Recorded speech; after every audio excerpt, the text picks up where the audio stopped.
You're welcome to be seated. Good morning. I'm very happy to be with you all. It's wonderful to get to visit dear friends, and very wonderful to be welcomed into this part of the body of Christ, to get to break open the Word with you all this morning. I'm visiting here, my whole family is visiting here right at the very end of a sabbatical, my first sabbatical, which is conceived, people will say, "Oh, are you going on holiday?" And I'll say, well, hopefully it's a little more than that. It's conceived of as a period of structured renewal. So the themes that I chose for this season of renewal have been adventure, exuberance, joy, and creativity. And those themes rose up for me because I remember a time earlier in my spiritual journey when those seemed to be so alive in me, so immediate and passionate. And I'd like to take hold of that again. I didn't choose the themes because I want to be 20 again. I did that once. That was good. That was enough. But to be swept up like that, yes, I desire that again, to be renewed. The Transfiguration has some very strong themes of renewal. Peter and John and James, having gone up the mountain with Jesus to pray, suddenly see the glory of Jesus as the Christ, the Messiah. And alongside Jesus, Moses and Elijah, these two other great Jewish prophets. And very much of Jesus' own teaching had been a renewal, right, of Moses' teaching, of Elijah's teaching. And in fact, more than a renewal, a fulfillment of their instruction. So up on the mountain, drawn in by this brightness and this glory, Peter's enthusiasm for renewal is kindled. And he says, "Master, it is good for us to be here." And then Peter tries his hand at next steps, sort of try to operationalize the glory, to try to harness the power of that and go somewhere with it. Yesterday we were at the Water and Steam Museum of London, right, which is all about taking that powerful flow and directing it where it needs to get to throughout the city, sort of trying to harness the power and go somewhere with it. And so Peter says, "Let us build 3 houses." And then a cloud overshadows them. It sort of cuts right through Peter's big idea and terrifies them and silences them. And in that silence, they hear the voice of the Father, sort of saying instead of what Peter was saying, speaking to them, "This is my Son, my chosen. This is my Son, my beloved. Listen to him."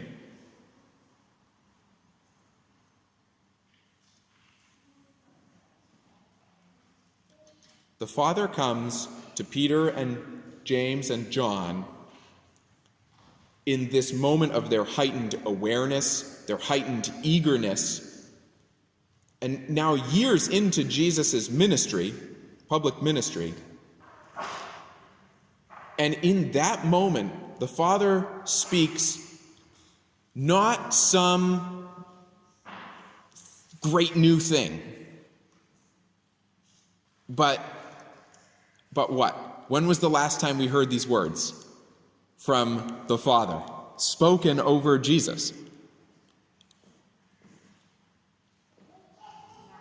Baptism!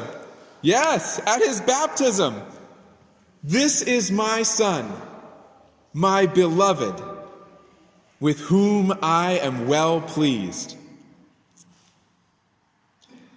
If we just read the Transfiguration account in isolation, it would look like the Father isn't doing anything more than just restating what he had spoken at the baptism.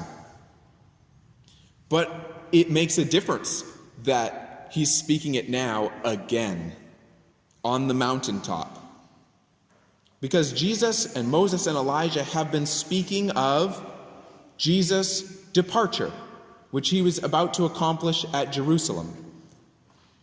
It's not the beginning anymore. The disciples have seen some things. They've seen Jesus pushed out of town by communities that were afraid when they saw how close the power of God was coming to them. They've seen the building tension between Jesus and the religious authorities. This message isn't just going to be accepted. They've seen a tension between Jesus and his own family as he continues to be outspoken. Jesus has even said to them, "Take up your cross." So by this point, they've seen some grittier things. And we, the readers, right, we're St. Luke's intended audience. We know where Jesus is headed, to his own cross. So what does it mean to hear the Father say again, this far into the journey with Jesus, the same words? Still, this is my Son. Still, this is my beloved. And still, listen to him.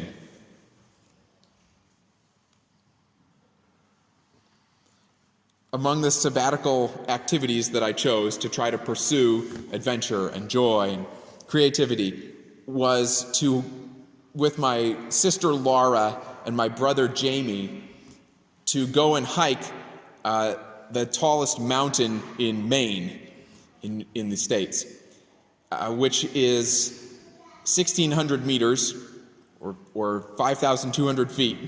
I don't know which one. I still don't know which one makes more sense to you. And not only does it have that height, but it was formed by glaciers as they pulled away at the end of the last ice age, and they sort of came up on both sides and extruded this mountain. So it's shaped like a crescent with multiple peaks, and it's very abrupt from the land around it. Every approach to the peak is sort of just like climbing a pile of giant boulders. And between two of the peaks is what they call, this is the most difficult part, is called the knife's edge. And it's where for 1 mile you hike along with about 1,000-foot drop on either side. And the path is somewhere between 20 and 6 feet wide. And that whole thing is sort of going like this for a mile over boulders. And if you were to say, Reed, why would you do that? Then you wouldn't be the first person to say that. But I promise you there are many sort of moderately to very physically fit people who do this every year. So it's a thing people do. And I had wanted an experience of intensity, intense adventure. I wanted to try to reclaim that. So out we went. And it was only once we were up there that it sort of percolated through my brain that these trails were graded with the early numbers of the rock climbing nomenclature, not hiking.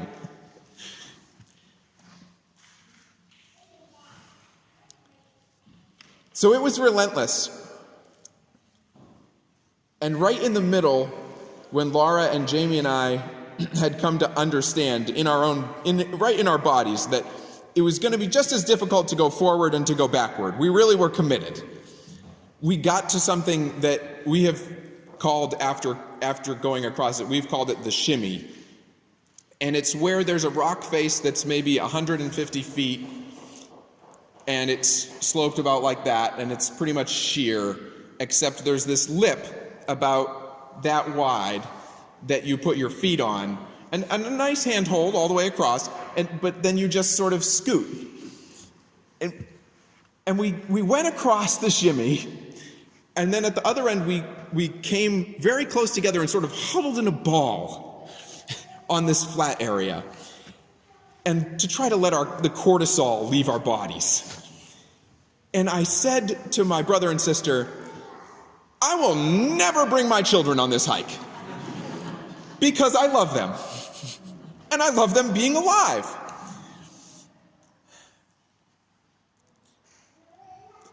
So I got my mountaintop moment. I had asked for it.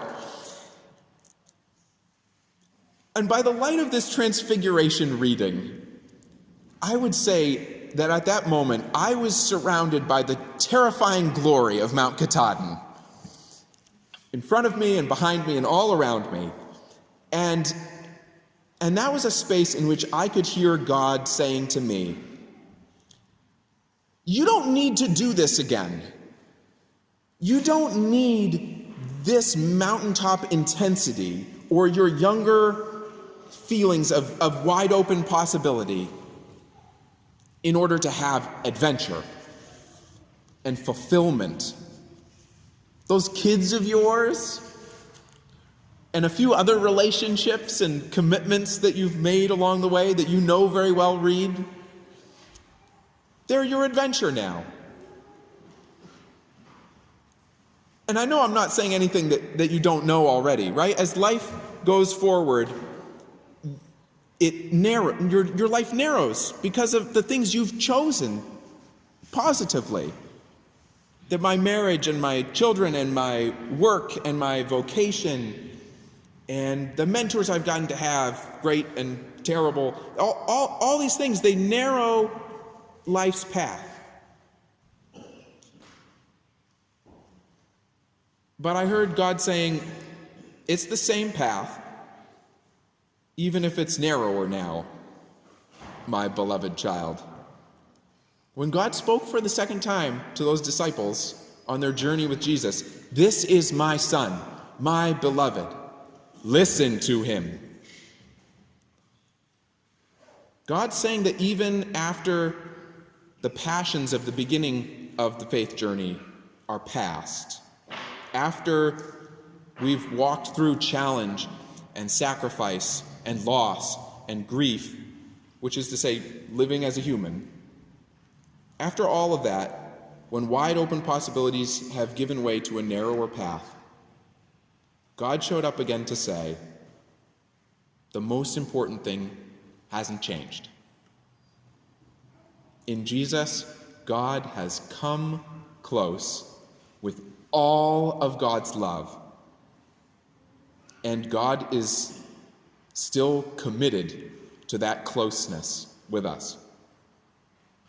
The reason and the fuel for the beginning of the adventure is the same reason and the fuel for the continuing adventure.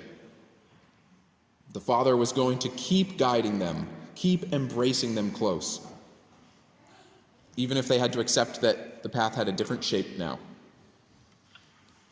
So with thanks to God, with thanks to Peter and John and James, I will try for a narrower, maybe a stronger definition of exuberance and of joy and of creativity and of adventure. A definition that can accept both all that has changed and the close love of God that continues.